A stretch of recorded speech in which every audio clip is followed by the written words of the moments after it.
Hello again, my name is Veronica from Punkfish Diving and Punkfish Academy. And in this short video, I want to explain you what happens inside an oxygen analyzer. So how does this analyzers actually work? This is a part of our Nitrox course plus with a little bit of extra knowledge. It's nothing you really have to know, but it's just fun to be a little bit more aware of what is happening at the inside of your oxygen analyzer. So we will have a short look on the chemical reaction that leads to you being able to read a number of oxygen percentage.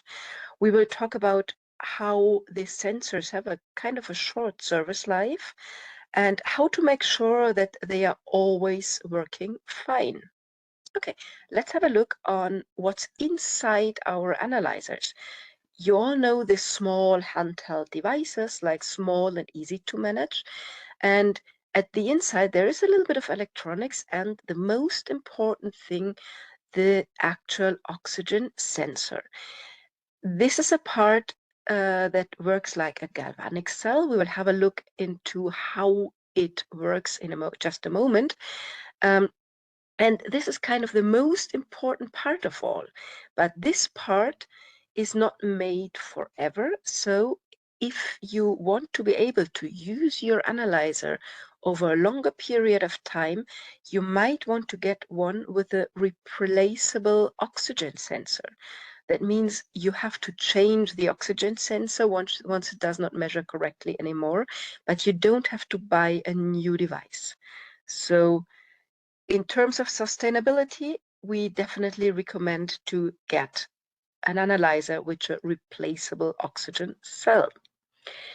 Why is it so important to have this part replaceable? Very easy, because the oxygen sensor, gets consumed in the use. How exactly does this work? The sensor is filled with lead, and this lead has a chemical reaction, a permanent chemical reaction with oxygen. So when the lead reacts with oxygen, it creates a measurable electrical current, milliampere, not like big amounts of electricity, but there is a tiny measurable current, and this current is proportional to the oxygen pressure. So we can translate this current back into a pressure of oxygen that the sensor is measuring. As it is connected with the oxygen pressure, that means as well that if we take our analyzer up into the mountains, we will have to recalibrate, because we will have to tell him that 21% is what it measures now at a lower ambient pressure. But this just as a side note for those of us who are interested as well in altitude diving. If you are more interested in chemics and if you want to know this very, very exactly, there is a nice article you can read from Paul Raymaekers, Understanding Oxygen Sensors, and you will find the link just in the comments of the YouTube video. So you can read this if you're really interested in the details. But for most of us, it will be enough to know that there's lead inside, that this reacts with the oxygen, and that it produces a current.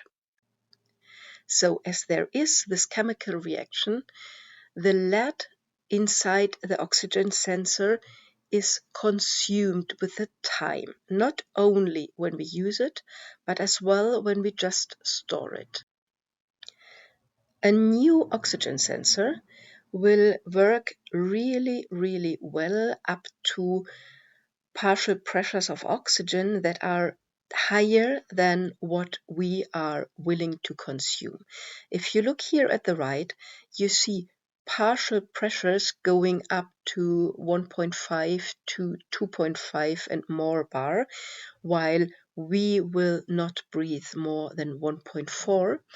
And you see the currents and you see a linear relation between the partial pressure and the measurable current that goes up like as a minimum to 1 bar over 1 bar, and in the blue line, which is a typical new fresh sensor, to over 2 bars of PO2 of oxygen pressure.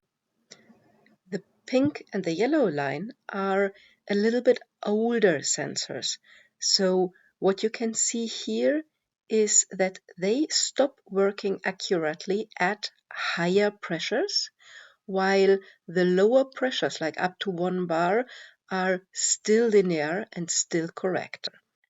So what we know is when an analyzer stops working, it will stop producing the higher currents that are needed to show a higher oxygen partial pressure, but it will still measure very correctly the lower partial pressures of oxygen.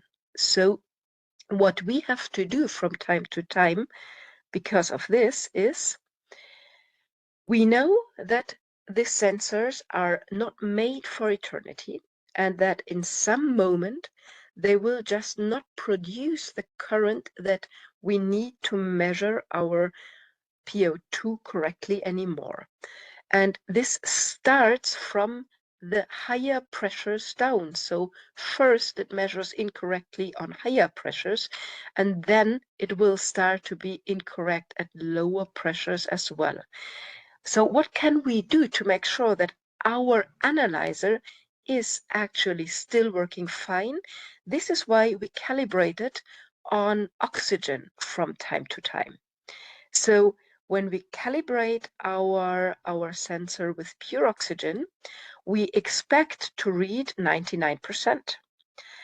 And if we read this, we know everything is perfect. It will read the lower pressures perfectly well if it can still read nearly 1 bar of oxygen pressure. Once it does not give us the 99% of oxygen anymore, when it spits out something like 95%, then I would suggest to start to get a new oxygen sensor there. You will still be able to use the analyzer for some more days, probably even weeks, but it starts to decrease already, so be prepared to change the sensor. And my suggestion is that latest when it reads around 80, when you are at pure oxygen, it's definitely time to throw it away and use the new sensor. Okay, now that you know so much about analyzers, you might want to get your own analyzer. That's a pretty good idea if you use it more or less frequently. If you just get a nitrox fill like once a year, forget it. It's not worth it, because even if you don't use it, you have to change the sensor from time to time. But when you use it a little bit more frequently, good idea, get your own one, but make sure that you have one with a replaceable oxygen sensor, and just calculate this into the costs of your diving, that you will need to replace it every 1 or 2 years. So I hope you enjoyed this little video, and I hope you will be happy in the water with the best possible gases, perfectly analyzed and knowing perfectly well what mix you're taking to the water.